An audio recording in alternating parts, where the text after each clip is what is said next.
O Senhor é a minha luz e a minha salvação. De quem eu terei medo?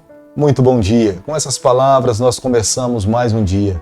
Tendo a certeza da presença de Deus ao nosso lado, nós não teremos medo, receio de enfrentarmos as dificuldades e as lutas que poderão nos deparar no decorrer desse dia. Tendo Deus ao nosso lado, a nossa vida será completamente feliz. Quero pedir a Deus nessa manhã que visite o teu lar, que abençoe a tua vida, que supra de bênção em todas as suas necessidades. E tendo a certeza do Senhor na nossa companhia, nós de fato realizaremos todas as proezas que Deus almeja que nós possamos realizar. Quero deixar com você uma parte da palavra de Deus que está no livro de Salmo, capítulo 106, o verso 4, onde a Bíblia diz o seguinte: Lembra-te de mim, Senhor, segundo a tua bondade para com o teu povo, visita-me com a tua salvação. Salmo 106, o verso 4. O nosso pedido a Deus é que Ele jamais se esqueça de nós, que Ele nos visite sempre, que esteja sempre ao nosso lado, que faça morada na nossa casa, no nosso coração, e como resultado de andarmos sempre na companhia do Senhor, nós possamos ser convidados a estar com Ele, viver com Ele por toda a eternidade. Que a sua bondade, a sua graça visite e esteja sobre a nossa vida. E que a sua salvação nos inunde, que nos tome nos seus braços e nos conceda a graça de a cada dia vivermos com os pés nessa terra, mas com os nossos olhos na eternidade. Salmo 106, o verso 4. A cada dia nesse canal nós somos desafiados a amar e estudar um capítulo da palavra de Deus.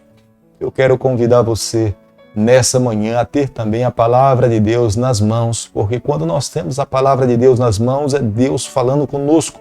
No capítulo 19, o verso 1 e o verso 2. Disseram a Joabe: Eis que o rei anda chorando e lastimando-se por Absalão. Então a vitória se tornou naquele dia em luto para todo o povo, porque naquele dia o povo ouvira dizer: o rei está de luto por causa de seu filho. Querido amigo, deixe-me falar para você nessa manhã. Quanto mais nós nos submetemos a Deus, mais forte nós nos tornaremos. Quanto menos nós permitirmos que Cristo inunde e conduza a nossa vida, mais vulnerável nós nos tornaremos. Alimentar-se a cada dia da palavra de Deus é uma forma para que nós possamos nos fortalecer. Deixar que ela conduza a nossa vida é uma forma de nos submetermos à vontade do Senhor. Quanto mais nos abstermos das coisas espirituais, mais fragilizados, mais incapazes nós nos tornaremos espiritualmente de vencermos os males que nós iremos nos deparar no decorrer da nossa vida. Davi era um excelente rei, mas quando nós começamos a estudar a palavra de Deus, nós vemos que ele era um péssimo pai. E podemos compreender uma coisa: não adianta termos sucesso na nossa vida profissional se nós fracassarmos na nossa vida familiar. Davi estava completamente desnorteado pela morte do seu filho Absalão, não sabia o que fazer, estava vivendo o seu maior pesadelo e luto. Foi necessário que Joabe se aproximasse dele e falasse que ele deveria mudar o seu comportamento, porque se ele vivenciasse todo o seu luto, ele corria o risco de perder a liderança do seu povo, da nação de Israel. A notícia de que Davi estava triste pela morte do seu filho Absalão se espalhou e tomou conta de todas as ruas e avenidas de Jerusalém. Isso entristeceu por completo todos os súditos de Davi. Em vez dos soldados marcharem com alegria, com felicidade, por terem voltado para a sua cidade pela conquista e terem vencido o exército de Absalão, eles também se debruçaram diante da tristeza do rei. Os próprios anciãos da tribo de Judá, que eram da tribo de Davi, eles estavam tristes porque Davi fez a mudança da cidade de Hebrom, que era a capital, para Jerusalém. E isso trouxe amargura e tristeza para toda a tribo de Judá. Naquele mesmo dia, haviam outros que estavam lamentando a morte de pais, irmãos e amigos que tinham ido para a batalha defender o rei Davi enquanto lutaram contra Absalão. Mas nesse dia, em vez de Davi se regozijar pela vitória do seu exército, ele lamentava a morte do seu filho Absalão. Quando os israelitas souberam do luto de Davi, isso trouxe amargura e tristeza para todos aqueles que perderam seus parentes no campo de batalha. Davi sabia que agora diante de si ele tinha uma tarefa muito maior a realizar. Ele teria que superar em tempo recorde o luto que ele tinha passado pela perda do seu filho, mas ele também teria que agora que reconquistar uma nação que tinha perdido familiares, que estavam tristes porque o rei foi expulso do seu palácio, e agora eles estavam felizes porque o rei estava de volta, mas havia uma tristeza no coração porque eles estavam vendo um rei acabrunhado pela morte do seu filho. Davi prontamente nomeou Amasa como seu comandante no lugar de Joabe. Ele sabia que Joabe tinha desobedecido a sua ordem. Em vez de poupar a vida de Absalão, Joabe acabou matando seu filho. Davi não poderia conviver com Joabe dentro do palácio depois dessa triste ação. Segundo Samuel, capítulo 19, o verso 22, a Bíblia diz o seguinte: Porém, Davi disse: Que tenho eu convosco, filho de Zeruia, para que hoje me sejais adversário? Morreria alguém hoje em Israel? Pois não sei eu que hoje novamente sou rei sobre Israel? O rei estava na busca de reconquistar aqueles que ele tinha perdido pela sua má influência. O rei estava declarando que ele estava feliz agora por estar de volta à sua casa em Jerusalém. Mas o rei naquele dia estava determinando que ninguém iria morrer.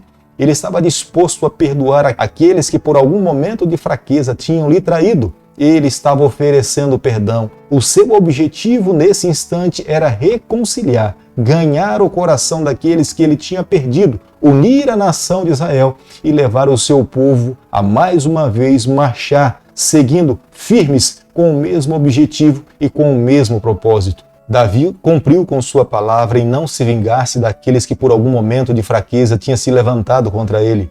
Davi não matou a Joabe. Davi também não matou a Semei, que era digno de morte. Mas no momento em que estava para fechar os seus olhos para essa vida, no leito de morte, ele deu ordem ao seu filho Salomão para que cuidasse pessoalmente do caso de Semei.